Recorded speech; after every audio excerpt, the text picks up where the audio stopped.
Coach Kurt Tippmann with Snider joining me right now, and is that probably the most intense Wednesday practice speech you've ever given? No, I think we have to talk about like that all the time. First of all, it's an exciting week. Our kids love this week, as I'm sure their kids do. But this is what high school football is all about, these kinds of games. And the goal of high school football and high school sports is to build men. And these are the kind of games that you learn a lot about yourself as a player and as a young man, 16, 17, 18-year-old young man. You get to find out a lot about yourself. And that's the way we look at it. And sometimes we just point that out and realize what, we're playing a football game, and it is just a high school football game. But, a lot of things come about in situations like this, and that's why high school sports are great. Yeah, it's very inspiring for me to just sit back and watch it, so I can only imagine how your players took it. Well, we'll see how we practice. Maybe it wasn't worth anything. Okay, so Friday night, I mean, we know the rivalry, Dwenger-Snider. I mean, it pretty much comes down to decide the SAC. I mean, is this game more about your team than knocking off the SAC champ? Well, I'd say both. They are on our mind a lot because they're the three-time, four-time, I don't know, something defending SAC champions.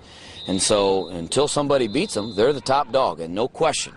They are the top dog in football in the city of Fort Wayne right now. And our goal is to knock whoever that top dog is, and to knock them off. And so that's what, the way we talk in the off season, the way we talk in the summer, and because of a slow start and playing a lot of young guys, that we've not put ourselves in the driver's seat, but certainly if we can accomplish the situation Friday, we have more say in that conference championship. But that being said, they're an outstanding team and pose all kinds of challenges for our guys on both sides of the ball. And it's just it'll be a great experience for our guys, regardless. And so that's the way we're approaching it, embracing it this week. Now, just thinking out loud, say you guys win on Friday, how does the conference shape up? Because I know there's no tiebreaker. So how would that work? I don't even know. I don't even concern ourselves with that. We're just going to try to work on playing well Friday night. I don't know how all that shakes out.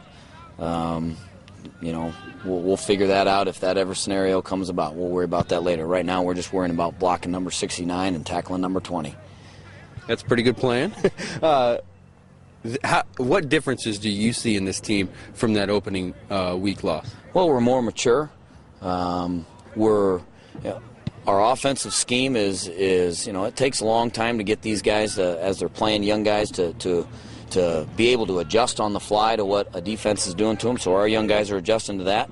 Our quarterbacks are becoming more confident.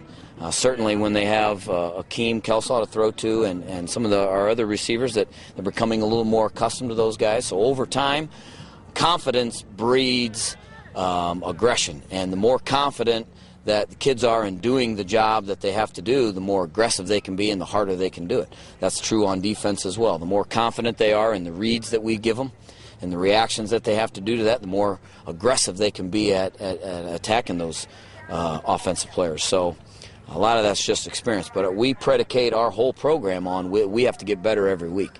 And for a strong 5A playoff run, and to play well in this conference, you have to get better every week. And we certainly have done that, and it's just a measure of did we get good enough when we play Friday night. Are you going to put this one on the shoulders of the defense? I think ranked 12th in the state. Well, that's the first I've heard that. Didn't know that, but we'll take it. We have to be able to run the ball offensively to be able to be in the game. We have to be able to throw the ball with what they give us to be able to win the game. Defensively, we have to stop their running game to win the game. Special teams, we have to win the battle of field position to win the game. If those entities don't work out, then we're going to struggle to prevail. That's the way we go into every game. Offensively, we have to take care of the football. Certainly turnovers will have a huge factor. In last year's game, we turned the ball over 5 times. We aren't going to beat anybody turn the ball over 5 times.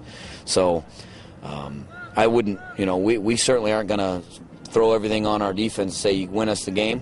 More than anything, that's our senior class that has to step up and win the game. Our senior class has to lead us on offense, defense, and on special teams to prevail Friday night.